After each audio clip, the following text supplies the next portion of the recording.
السلام علیکم ورحمۃ اللہ وبرکاتہ۔ میرے ساتھ مل کے اپنے کریم آقا پر ہدیہ درود و سلام بھیجیے۔ اللہم صلی علی سیدنا و مولانا محمد وعلی آلہ و اصحابہ وبارک وسلم۔ ہم لوگ سورہ بنی اسرائیل پڑھ رہے تھے، تو آج ابتدا ہوگی 11 آیت مبارکہ سے۔ اعوذ باللہ من الشیطان الرجیم، بسم اللہ الرحمن الرحیم۔ وَيَدْعُو، دعا یدعو، جو دعا ہم لوگ کہتے ہیں، پکارنا، دعا کرنا۔ وَيَدْعُو، اور وہ دعا مانگا کرتا ہے، دعا کرتا ہے کون؟ انسان کس چیز کی؟ بالشر، برائی کے لیے، دعاءہ، جیسے اس کی دعا ہوتی ہے، بالخیر، بھلائی کی، یعنی جلدی کرتا ہے۔ کیسے؟ جیسے بچے تنگ کرتے ہیں تو سب سے پہلے کیا کہا جاتا ہے؟ تنو کیڑے پوا۔ کتنی بری بات ہے، ماں حالانکہ چاہتی نہیں ہے لیکن بس غصے میں کہہ دیتی۔ اس کے علاوہ ہم وضاحت مان پڑیں گے کہ ہم لوگ جلد بازی میں کیا کچھ کہہ دیتے ہیں۔ تو رب کریم وہی یہاں وضاحت کر رہے، بتا رہے، اور انسان دعا مانگا کرتا ہے برائی کے لیے جیسے بھلائی کے لیے دعا مانگا کرتا ہے۔ وَكَانَ الْإِنسَانُ، اور ہے انسان، عجولا، عجلت، جلد بازی، جو تیزی ہوتی ہے اس کو کہا جاتا ہے۔ یہ اردو کا ہی لفظ ہے، جلد باز۔ اور انسان بڑا جلد باز واقع ہوا ہے، اور حقیقت بھی یہ ہے۔ وَجَعَلْنَا اللَّيْلَ، اور ہم نے بنایا رات کو، وَالنَّهَارَ، اور دن کو، آیتین، آیت تو ایک کو کہتے ہیں، آیتین تثنیہ کو کہا جاتا ہے، دو چیزوں کو، دو نشانیاں ہیں۔ کون سی؟ لیل اور نہار، رات اور دن۔ فمحونا، اور ہم نے مدھم کر دیا، جیسے اردو میں بھی ہوتا ہے محو کر دینا، مٹا دینا، محایم ہو، مٹا دیا۔ فمحونا، اور ہم نے مدھم کر دیا، اور یہ اس کے لیے وہ زیادہ مناسب لفظ ہے، کیونکہ جیسے میں نے آپ کو بتایا کہ محو اردو کا لفظ معنی ہوتا ہے مٹا دینا، اس کے اثر کو زائل کر دینا، تو یہاں پہ مناسب لفظ مدھم کر دینا ہوتا ہے، یا دھندلا دینا۔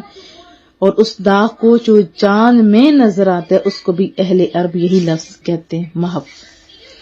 اور چاند کے لیے محو کے لفظ کی استعمال کی وجہ یہ ہے کہ چاند کی روشنی آہستہ آہستہ گھٹتی جاتی ہے، یہاں تک کہ مہینے کے جب لاسٹ ڈیز، لاسٹ تاریخیں آتی ہیں تو آپ جانتے ہیں بالکل بے نور ہو جاتے ہیں، اور اسی لیے دھندلا یا دھیما کر دینے کے جو معنی ہے وہ زیادہ صحیح ہے۔ حالانکہ آپ کو پتہ ہے چاند اگرچہ روشن ہے لیکن اس کی روشنی دھندلی اور مدھم سی ہوتی ہے، اور چونکہ روشنی ایسی ہوتی ہے تو چیزیں بھی ایسی نظر آتی ہیں، اور اس کے اپوزٹ اگر دیکھا جائے سورج کو تو اس کی تیز روشنی ہوتی ہے، اور اس تیز روشنی میں یا اس تیز روشنی کے سبب ہر چیز اپنی اصلی رنگ و روپ میں نظر آتی ہے۔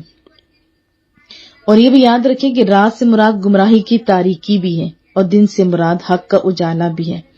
تو اس بات کی طرف اشارہ بھی ہے کہ کفر و شرک کی جو دن اندھیر راتیں، شب دہجور، یا اس قسم کے الفاظ بھی آپ یوز کر سکتے ہیں، وہ ختم ہونے والی ہیں، اور حق کا آفتاب طلوع ہونے والی ہے، جس کی شعاعیں، جس کی شوخ کرنیں، جس کی روشنی باطل کے اندھیروں کو ختم کر کے رکھ دے گی، اور جب ختم ہوگا تو کیا ہوگا؟ پھر اجالا ہی اجالا ہوگا۔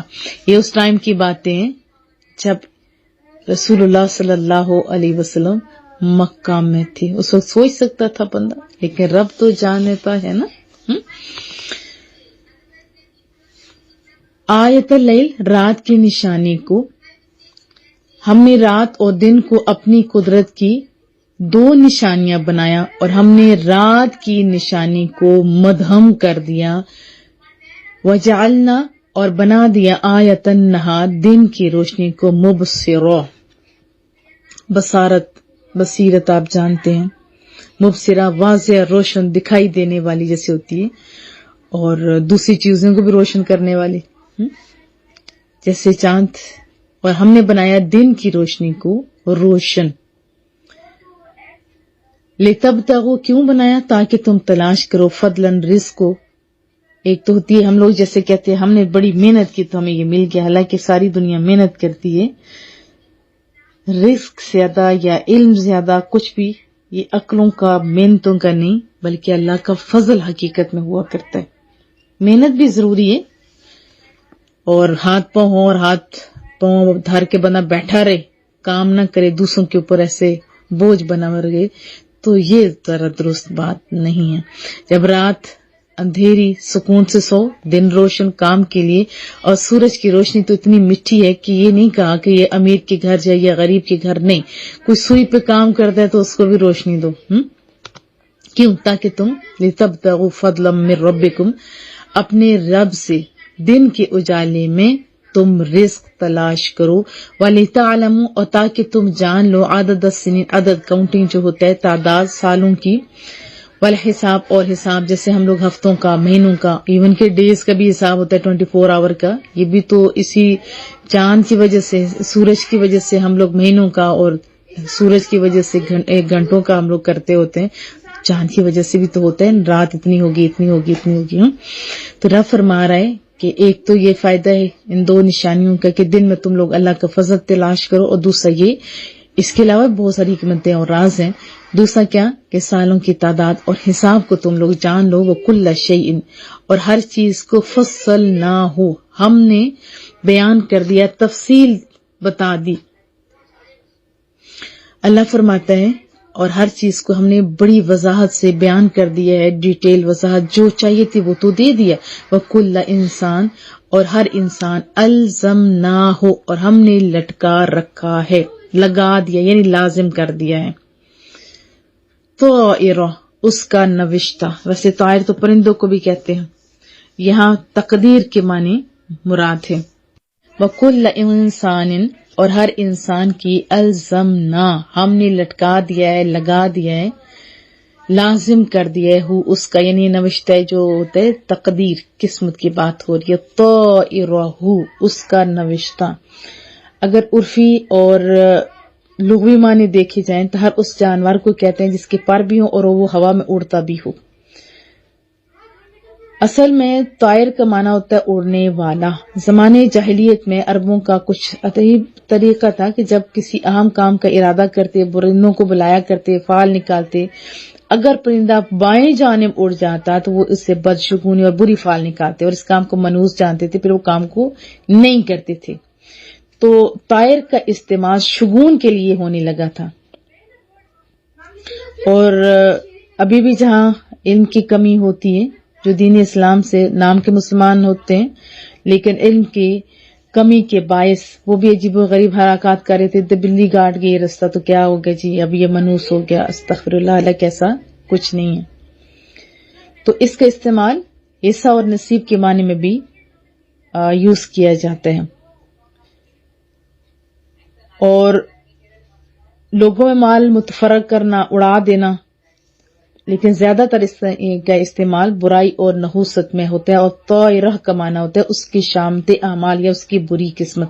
طائرہم کا معنی ہوا ان کی نحوست یا ان کی بدشگونی. جیسے کہ سورۃ الاعراف میں آتا ہے کہ اگر انہیں کوئی برائی پہنچتی ہے تو اسے حضرت موسیٰ علیہ السلام اور ان کے اصحاب کی نحوست قرار دیتے ہیں. آپ دیکھیں کہ حضرت موسیٰ جیسی ہستی جن کی برکات بے حساب ہے جنہوں نے ہماری نمازیں دیکھی ان کی برکت تو ہم تک بھی پہنچی ہوئی ہے. 50 سے 5 کروائیں 50 سے 5 کروائی ہیں نمازیں انہوں نے. اور اس میں بھی بڑے راز ہیں بڑی باتیں ہیں. 7ویں آسمان پہ تو حضرت ابراہیم تھے کیا وہ نہیں کروا سکتے تھے؟ کروا سکتے تھے لیکن وہ تو مقام رضا پر فائز تھے نا کہ اللہ تو نے کہا آگ میں کود جو کود گئے. بیوی کو ادھر چھوڑ دو چھوڑ دیا. بچہ جو بڑھاپے میں ملا اس کی گردن پر چھری چلا دیا. لیکن جب بات آتی ہے حضرت موسیٰ علیہ السلام کی دیکھیں اللہ نے کرنا تھا. اللہ کو اپنے بندوں کا پتہ ہوتا ہے. حضرت موسیٰ کا قرآن کریم میں ہم لوگ پڑھتے ہیں نا کہ جب کہا فرعون کی طرف چلیے مولا کریمہ زبان میں لکنت ہے اب زبان پہلے ٹھیک ہوتی ہے پھر جائیے ساتھ میرے کوئی معاون بھی ہو پھر بھائی کو حضرت ہارون علیہ السلام کو تو مقام ناز پر وہ فائز تھے نا. اب ایسا بندہ جن کی برکت ہم تک پہنچی ہو ان کو بھی وہ لوگ کیا کہتے تھے. اب یہاں سے سوچیں کہ جو لوگ کہتے ہیں کہ فلاں بندہ ایسا ہے فلاں بندہ ایسا ہے تو آپ کا پھر طریقہ کن سے مل گیا؟ پھر محبوب کریم کی حدیث طیبہ حضرت ابو ہریرہ راوی ہیں، رسول اللہ صلی اللہ علیہ وسلم نے فرمایا کہ کوئی مرض خود بخود متعدی نہیں ہوتا، اور نہ کوئی اس طرح بدشگونی اور نحوست ہے، اور نہ کوئی الو کی کوئی تاثیر ہے، اور نہ ہی اس طرح کے جو سفر کا مہینہ ہوتے ہیں اس میں کوئی نحوست نہیں ہے۔ اور مجذوم سے اس طرح بھاگو جو جزام والا ہوتا ہے، جس طرح شیر سے بھاگتے ہیں، کیونکہ اس کے لگنے کے چانسز ہوتے ہیں۔ اور محبوب کا یہ بھی فرمان ہے کہ 3 چیزیں انسان کو عاجز نہیں کر سکیں، بدفعلی، بدگمانی اور حسد۔ اور فرمایا کہ بدشگونی سے تم کو یہ چیز ضرور نجات دے گی کہ تم اس پر عمل نہ کرو، یہ بات تو ہوتا ہے نا، یہ بدشگونی چھوڑ دو۔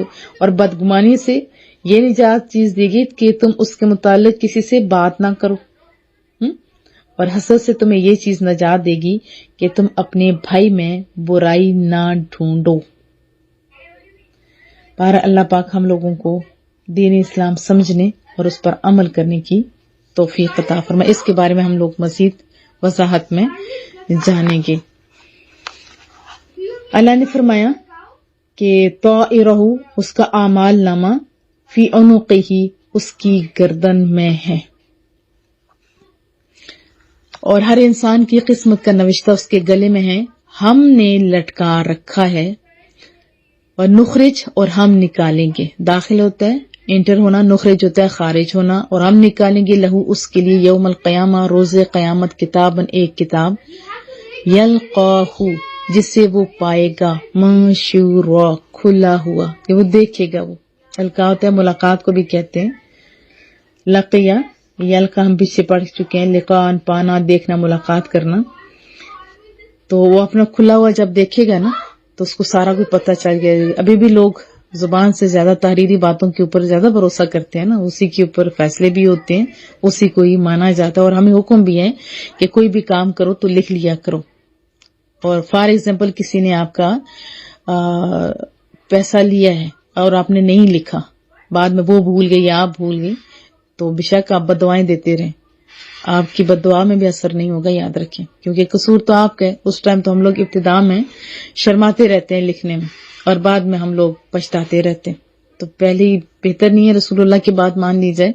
تو روز قیامت ایک کتاب جسے وہ اپنے سامنے کھلا ہوا پائے گا، اس سے حکم ملے گا، اقرا، پڑھو کتابک، اپنا دفتر عمل، کسی اور کو بولنے کی حاجت نہیں ہوگی، اس سے کہا جائے گا لکھو۔ اور لکھنے پہ کون فائز ہیں؟ فرشتے، دائیں اور بائیں، اچھا برو جو بھی کرتے ہو، جیسی بھی نیت ہوتی ہے آپ کرتے ہو، تو جیسے اب ویڈیو بنانے والے ہیں ان کی نیت کیا ہے، اور جو لکھنے والی میری بہنیں ان کی نیت کیا ہے، فارورڈ کرنے والی ان کی نیت کیا ہے، میری نیت کیا ہے۔ دیکھو کام بھلے بہت اچھا ہے، لیکن نیت اس پہ بڑا ڈیپینڈ کرتا ہے، کیونکہ حدیث طیبہ میں آتا ہے کہ میں نے آپ کو کتنی دفعہ سنایا ہوا کہ شہداء جنہوں نے جانیں دی ہوئی ہوتی ہیں، اس طرح مال خرچ کرنے والے علماء، اگر ان کی نیتیں بھی لوگوں کو صرف دکھانے کو ہوں گی تو ان کو جہنم میں ڈال دیا جائے گا۔ ہمارے تو کام بھی ان کے مقابلے میں بہت چھوٹے ہیں۔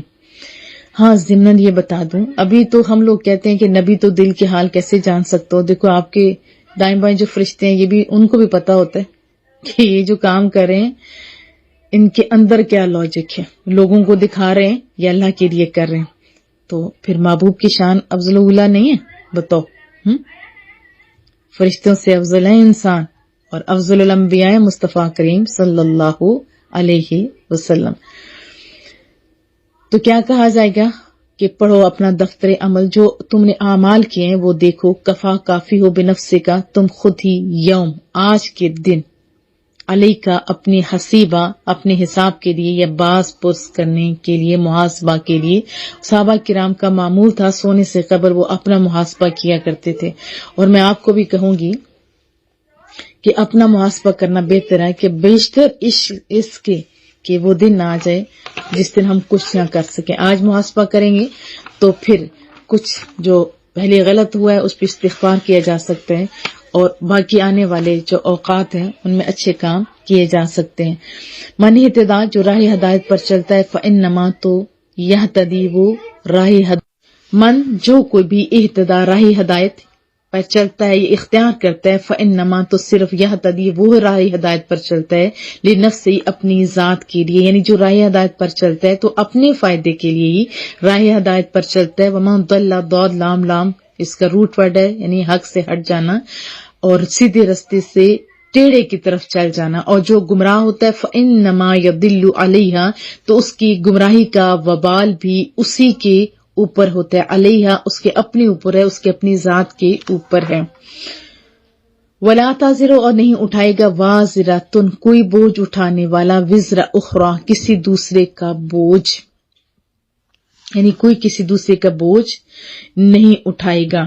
اب جیسے وزارا اس کا روٹ ورڈ ہے اور سورہ قیامت میں آتا ہے کلا لا وزر الی ربک، بے شک کہیں پناہ نہیں اس روز پروردگار ہی کے پاس جانا ہے. تو وزر کا معنی بار گراں ہوتا ہے، اور پہاڑ میں جائے پناہ کے لیے بھی ایک جگہ پہ پڑھا ہم لوگوں نے. اور مجازن بوجھ کے لیے ہوتا ہے، بمانا گناہ مراد ہے، جیسے کہ سورۃ النحل میں ابھی ہم لوگ پڑھ رہے ہیں، اور سورۃ القیامہ میں بھی ہے لیحملوا اوزارهم کاملہ. اور سورہ عنکبوت میں بھی ہم نے پڑھا ولا یحملن اثقالا مع اثقالہم، اور یہ اپنے بوجھ بھی اٹھائیں گے اور اپنے بوجھوں کے ساتھ اور بھی بوجھ. جیسے کہ حدیث طیبہ میں آتا ہے رسول اللہ صلی اللہ علیہ وسلم نے فرمایا کہ جب بھی کوئی بندہ اچھے کام کی ابتدا کرتا ہے تو اس کو ایسا نہیں کہ جو بھی بندہ اٹھ کے اچھے کاموں کی ابتدا کر دے، ایسا نہیں ہے. جو بھی قرآن و سنت جانتا ہے، سارے احکامات کو پڑھتا ہے، سمجھتا ہے اس کو، تو پھر اس کے بعد قرآن و سنت کے مطابق وہ کسی اچھے کام کی ابتدا کرتا ہے. ہر دور کے تقاضے الگ الگ ہوتے ہیں، تو اس کو اپنا تو فائدہ ہوگا ہی ہوگا، لیکن جب تک کوئی بندہ اچھے کام کرتا رہے گا تو اس کا ثواب بھی اس کو ضرور ملے گا. لیکن اسی طرح آگے جیسے آ رہا ہے نا، وہ میں آپ کو بتا دوں حدیث طیبہ کے مطابق بھی، کہ جو بھی کسی برے کام کی ابتدا کرتا ہے تو اس کا تو گناہ ملتا ہی ملتا ہے، لیکن جیسے جیسے آگے بڑھتا جاتا ہے وہ برا کام، تو اس کا وبال بھی اس کے اوپر پڑتا ہے.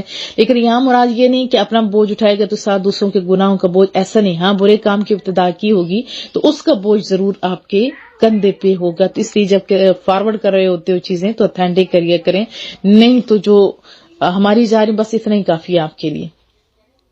اور نہیں کوئی بوجھ اٹھانے والا کسی دوسرے کا بوجھ. وما كنا معذبین، اور ہم نازل نہیں کرتے عذاب حتی جب تک کہ نبعث ہم نہ بھیجے رسولا کسی رسول کو. اور اللہ تعالیٰ فرماتا ہے کہ وما كنا معذبین حتی نبعث رسولا، اور ہم نازل نہیں کرتے عذاب یہاں تک کہ نبعث ہم نہ بھیجے رسولن کسی رسول کو. پہلے تنبیہ کرنے کے لیے، سمجھانے کے لیے انبیاء بھیجے جاتے ہیں، اور اس کے بعد جب کوئی نہیں سمجھتا تو تب جا کے عذاب ہوتے ہیں. یہ دیکھیں اللہ اپنے بندوں سے اتنا پیار کرتا ہے. وَإِذَا، اور جب اردنا ہم ارادہ کرتے ہیں ان نہلکا کہ ہلاک کر دیں، کس کو؟ قریہ کسی بستی کو، کسی ایریے کو. امرنا پہلے کیا ہوتا ہے؟ ہم حکم دیتے ہیں مترفیہ وہاں کے رئیسوں کو، جو بڑے بڑے لوگ ہوتے ہیں، جو بڑے بڑے رئیس ہوتے ہیں، جو مترفی کے لفظی معنی ہوتا ہے عیش پرست لوگ، نازِ نعمت میں جو پلے ہوئے لوگ ہوتے ہیں.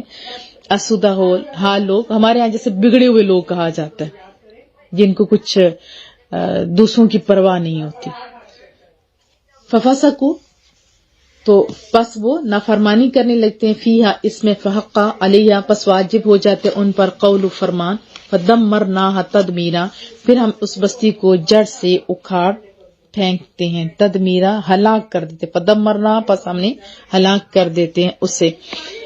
پورا ایک دفعہ ترجمہ کر لیتے ہیں کہ اللہ فرماتا ہے کہ جب ہم کسی بستی کو ہلاک کرنے کا ارادہ کرتے ہیں ان کے گناہوں کے باعث، تو پہلے ہم نبیوں کے ذریعے وہاں کے رئیسوں کو نیکی کا حکم دیتے ہیں، مگر وہ نیکی نہیں کرتے. کیا ہوتا ہے؟ ففسقوا، وہ نافرمانی کرنے لگتے ہیں، تو پس ان پر عذاب کا فرمان واجب ہو جاتا ہے. تو پھر کیا ہوتا ہے؟ پھر ہم اس بستی کو جڑ سے اکھاڑ کر رکھ دیتے ہیں گناہوں کے باعث. ایسا نہیں کہ پہلے یہ ارادہ کر دیا، نہیں، اللہ کو پتہ ہوتا ہے انہوں نے کرنا کیا ہے. وَكَمْ، اور کتنی اہلکنا جنہیں ہم نے ہلاک کر دیا، من القرون، قرن کی جمع قرون، قومیں ہیں، من بعد نوح، حضرت نوح علیہ السلام کے بعد. اور کتنی قومیں جنہیں ہم نے ہلاک کر دیا ہے حضرت نوح علیہ السلام کے بعد. وَكَفَى، اور کافی ہے، بِرَبِّكَ، آپ کا پروردگار، بِذُنُوبِ، گناہوں سے، عبادی، اپنے بندوں کے، ذم گناہ کو کہتے ہیں، خبیرم بصیرہ، اچھی طرح باخبر ہے.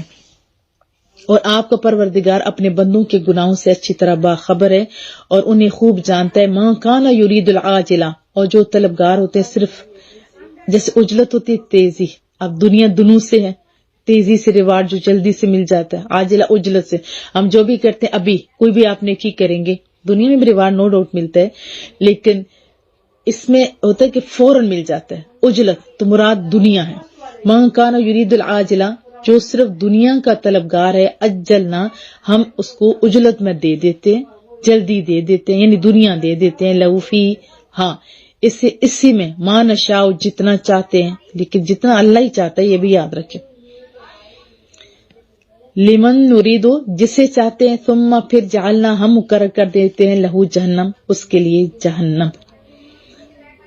جو لوگ صرف دنیا کے طلبگار ہیں، ہم اس دنیا میں جتنا چاہتے ہیں جلدی دے دیتے ان میں سے، اور جسے چاہتے ہیں پھر ہم کیا کرتے ہیں، اس کے لیے جہنم مقرر کر دیتے ہیں. یصلاھا، وہ اسے تاپے گا، داخل ہوگا. تو ظاہرہ آگ میں تو کیا ہوگا، مذمومن، مذمت کیا ہوا، ذم کہتے ہیں نا، مذمت ذم ان سے ہے. مدحورا، ٹھکرایا ہوا، رحمت سے دور، جس سے مردود، شیطان کو بھی مردود اس لیے کہتے ہیں نا، وہ رحمت سے دور ہوتے ہیں. ومن اراد الآخرہ، اور جو آخرت کا طلبگار ہوتا ہے، وہ سعی اور جد و جہد کرتا ہے، لہا، اس کے لیے، سعیہا، پوری طرح صحیح، جیسے صفا مروہ میں صحیح جو ہوتے ہیں، پوری طرح صحیح کرتا ہے. وہ مومن، شرط کیا ہے، اچھے کام کے ساتھ مومن ہو. فاولئک، پس یہ وہ ہے، کان سعیہم مشکورا، جن کی کوشش مقبول ہوگی. اور جو شخص آخرت کا طلبگار ہوتا ہے اور اس کے لیے پوری طرح کوشش کرتا ہے، اور شرط کیا ہے، وہ مومن بھی ہو، بس یہ وہ خوش نصیب ہے جس کی کوشش مقبول ہوگی.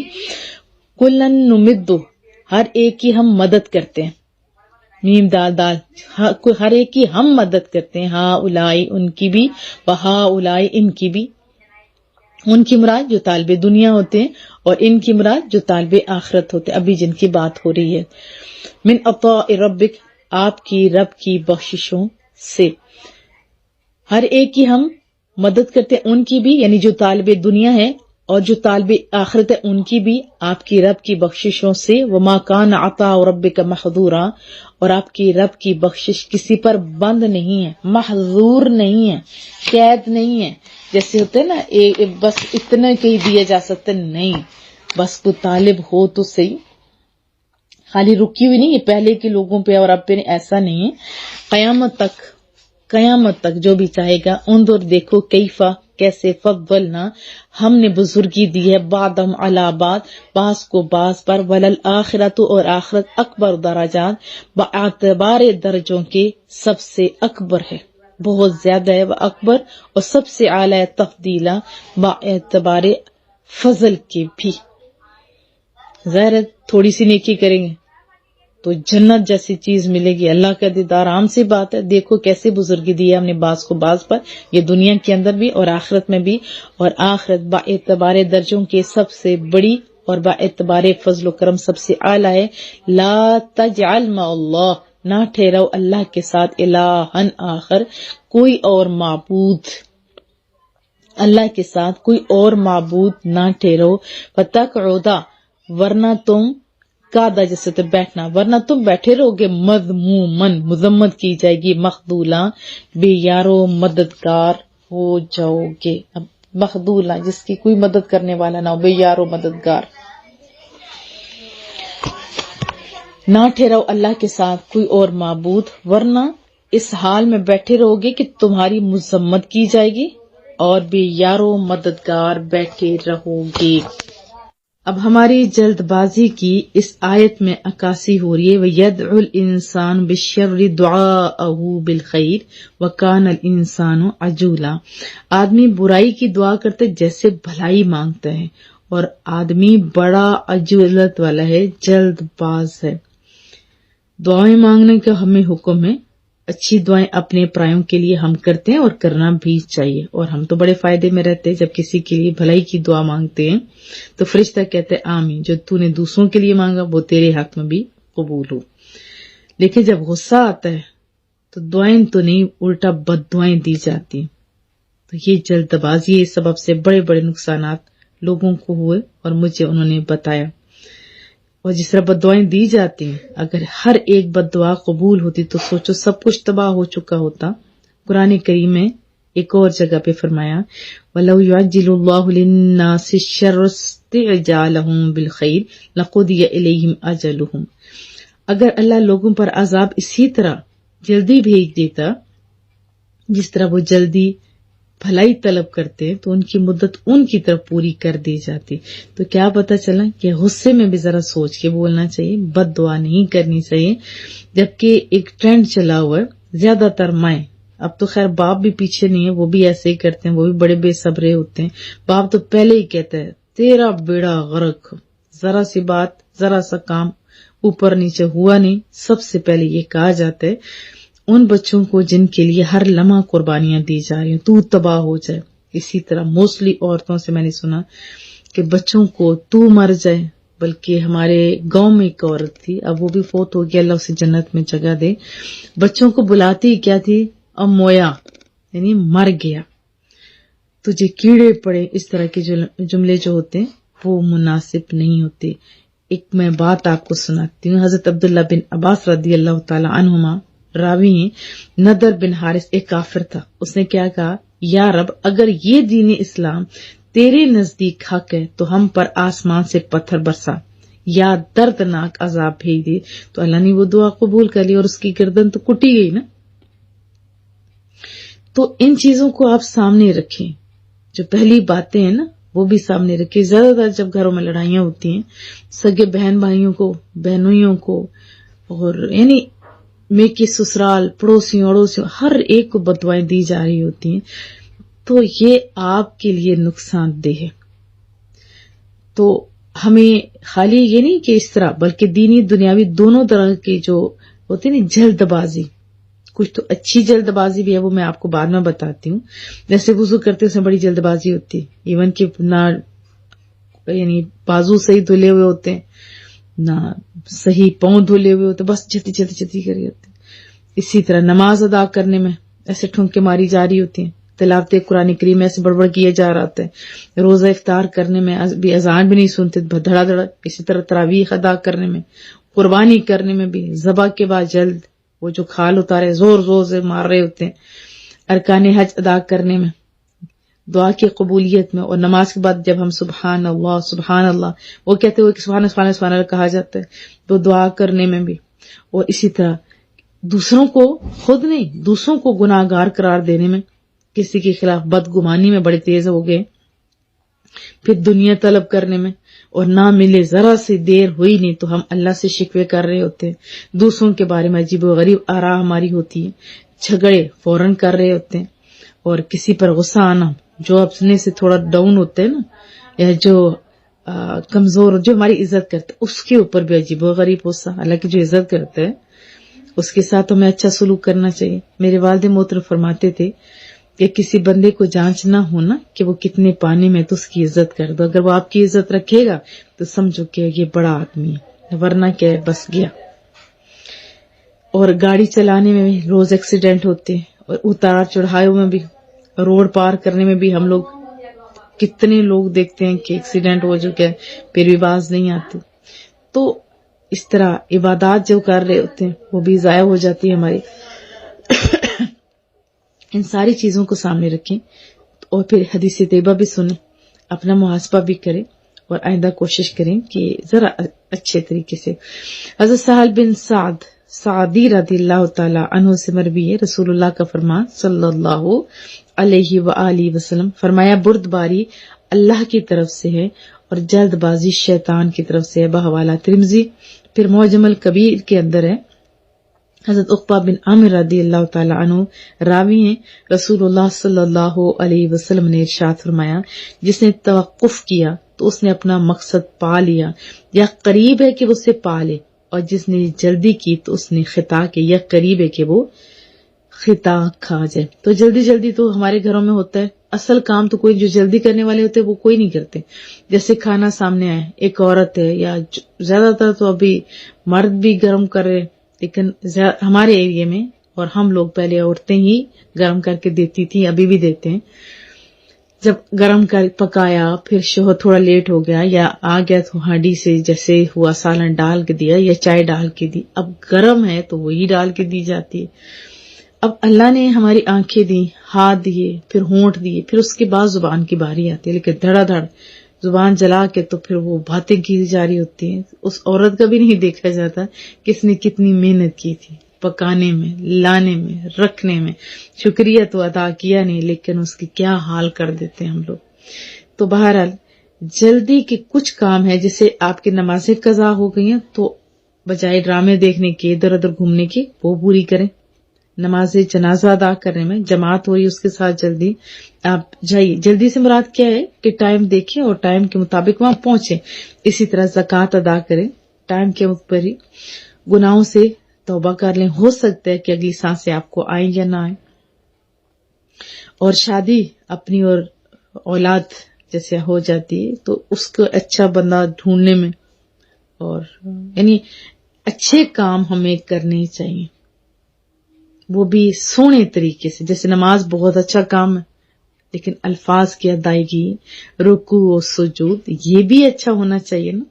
پھر دوسرے نمبر پر اللہ کی آیات یعنی نشانیاں۔ کون سی نشانیاں اس میں بتائی گئی؟ 2 میجر نشانیاں، رات اور دن، اور یہ ساری نشانیاں اللہ کی ہے نا، کوئی بنانے والا۔ اس کے فوائد بھی ہیں، لیکن شارٹ بتا دوں کہ فضل دے تب تک وہ فضل من ربکم کے لفظ آئے کہ تم بیکار نہ بیٹھے رہو۔ حضرت عمر رضی اللہ تعالی عنہ نے باقاعدہ اپنے جو حکمران تھے، وہاں کے حکام تھے جو ہوتے ہیں نا، ان کو کہا کہ آپ اور اپنے انڈر لوگوں کو یہ بات باور کرا دو کہ آپ نے فارغ نہیں بیٹھنا، آپ یا دنیا بناؤ یا آخرت بناؤ۔ اب دنیا اچھے طریقے سے بناتے ہیں، ٹائم پہ پڑھتے ہیں ہم لوگ، اسکول ٹائم پہ، تو ظاہرہ اس کا فائدہ بھی ہے کہ اگر ہم لوگ حلال کمائیں گے، نیت خالی اچھی ہونی چاہیے۔ ڈاکٹر بن جاتے ہیں، انجینئر بن جاتے ہیں، کمائیں گے، لوگوں کا اپنوں کا فائدہ ہوگا، یہ تو ایک اچھی بات ہے۔ لیکن بیکار بیٹھنا، نہ دنیا کا نہ آخرت کا کچھ بھی نہ کر رہے ہو، تو یہ بڑا گھاٹے کا سودا ہے۔ آج کل اسی کے پیچھے یعنی بیکار رہنے کی یہ جو ویڈیوز بن رہی ہوں، ٹک ٹاکر پتہ نہیں کیا بن رہے، اللہ ہدایت دے۔ تو قرآن کریم کی طرف توجہ دیجیے، دنیا بنائیے یا آخرت، لیکن دنیا کو بناتے بناتے آخرت کو بھول نہیں جانا، یہ ذہن میں آپ نے رکھنا ہے۔ پھر قرآن کریم ہمارے سامنے یہ بہت بڑی نعمت ہے اللہ کی، یہ رسول اللہ صلی اللہ علیہ وسلم کا معجزہ ہے۔ اس کے اندر تو بہت کچھ ہے، جیسے ہم پیچھے پڑھ کے آ چکے، ما فرطنا فی الکتاب من شیء، ہم نے اس کتاب میں قرآن کریم میں کسی شے کی کوئی کمی نہیں چھوڑی، اور ہم تو ہوئے باہر دوڑے، ہمیں تو قرآن کی طرف آنا چاہیے تھا نا۔ قرآن کے اندر وضاحت ہے، وَنَزَّلْنَا عَلَيْكَ الْكِتَابَ تِبْيَانًا لِكُلِّ شَيْءٍ، اور ہم نے تم پر قرآن کریم اتارا جو ہر چیز کا روشن بیان ہے، اس میں سب کچھ ہے، سب کچھ۔ سورۃ الفاتحہ کی تفسیر لوگوں نے 50 جلدیں لکھی، ان کے پاس نالج ہے نا۔ ہمارے پاس 3 گھنٹوں کا ڈرامہ موویز دیکھنے کا ٹائم ہے، نہیں ہے ٹائم تو قرآن کریم کے لیے، تو یہ لمحہ فکریہ ہے۔ اعلی حضرت نے بڑی اچھی کتاب اس کے بارے میں لکھی ہے، وہ بھی آپ پڑھ سکتے ہیں۔ پھر ہماری جو تقدیر ہے، پھر جو ہمارے ساتھ فرشتے ہیں، یہ جو لکھ رہے ہیں، ہمیں ابھی یہ دیکھیے جیسے بھولے ہی بیٹھے، ہمارے ساتھ 2 فرشتے ہیں، وہ لکھ رہے ہیں، پتہ سب کو ہے، لیکن غلط کام سیدھے دروازہ بند کرو، فلاں کی برائی کر لو، کیونکہ لگتا ہے وہ نہ سنے، باقی جو کچھ بھی ہو جائے، حالانکہ اللہ بھی سن رہا ہوتا ہے۔ تو جب قیامت والے دن اپنے سامنے کھلا ہوا دیکھیں گے نا، تو لگ پتہ جائے گا۔ آج اگر ہم لوگ سمجھ جاتے ہیں، فائدہ ہمارا اپنا ہے، فائدہ ہمارا اپنا ہے، لیکن غلط کرتے ہیں تو ابھی بھی نقصان، بعد میں بھی نقصان۔ اگر اچھا کام کرتے، کوئی بھی نیکی کرتے، اس سے ہمیں بھی فائدہ ہوتا ہے، دوسروں کو بھی ہوتا ہے، جیسے سال ثواب کر دینا، صدقہ جاریہ کر دینا۔ تو اچھے کاموں میں آپ لوگوں نے آگے بڑھنے، تو کیا میں یہ بھی توقع رکھوں؟ انشاءاللہ۔ اور برائیوں کے خلاف ہم نے اٹھ کھڑا ہونا ہے، ہم لوگ برائی نہ کریں گے، نہ کسی کو کرنے دیں گے۔ پھر جو قوموں کی ہلاکتوں کے قصے آئے ہیں، یہ ہماری آنکھیں کھولنے کے لیے، ضروری تھوڑا ہے کہ ہم بھی ہلاک ہو جائیں تو پھر اس کے بعد آنکھ کھولنے کا ٹائم ہی نہ ہو اور سیدھا دوزخ میں جائیں۔ کیا یہ چاہیں گے آپ؟ نہیں، کلمہ رب نے ہمیں دیا ہے، اللہ کے فضل سے رسول اللہ کی امت میں ہمیں پیدا کیا ہے، ہم نے تو دعا بھی نہیں کی تھی اور اللہ نے اتنی بڑی نعمت رسول اللہ کے امتی بنائے، کوئی عام سی بات ہے؟ اس پہ شکر بھی ادا کیجیے اور اچھے کام بھی کیجیے۔ ہاں، دنیا بنانے کی طلب میں آخرت کو آپ نے برباد نہیں کرنا، یہ ذہن میں رکھنا ہے۔ حضرت ابو امامہ رضی اللہ تعالیٰ عنہ سے مروی ہے، رسول اللہ صلی اللہ علیہ وآلہ وسلم کا فرمان، قیامت کے دن اللہ تعالیٰ کے نزدیک لوگوں میں بدترین درجے والا وہ بندہ ہے جو دوسروں کی دنیا کی خاطر اپنی آخرت برباد کر دیتا ہے۔ ہم بھی تو ایسے ہی کر رہے ہیں۔ بہت سارے جو بم بلاسٹ کرنے والے ہوتے ہیں، تھوڑے سے پیسوں کے لالچ میں اپنی بھی جان سے ہاتھ دھو بیٹھتے ہیں اور گھر والوں کو پیسے تو دے جاتے ہیں لیکن ہمیشہ کا رونا بھی دے جاتے ہیں۔ وہی ہم لوگ محنت بھی تو کر سکتے ہیں نا، ہم لوگ محنت کر سکتے ہیں۔ اگر محنت کریں گے تو کامیابی ہے، اور اگر آخرت کے لیے، اللہ کی رضا کے لیے ہم کچھ کام کرتے ہیں، اگر مومن ہے اور پھر وہ کرتا ہے، قرآن کہتا ہے ہم تو مومن ہیں نا، تو اس کو آخرت میں فائدہ فرمایا کہ آخرت میں جو ثواب ہے نا وہ بہت زیادہ ہے۔ وَلَلْآخِرَةُ أَكْبَرُ دَرَجَاتٍ وَأَكْبَرُ تَفْضِيلًا، بہت زیادہ درجہ ہے۔ اچھے کام کریں گے نا آپ لوگ، کیا میں توقع رکھوں؟ انشاءاللہ۔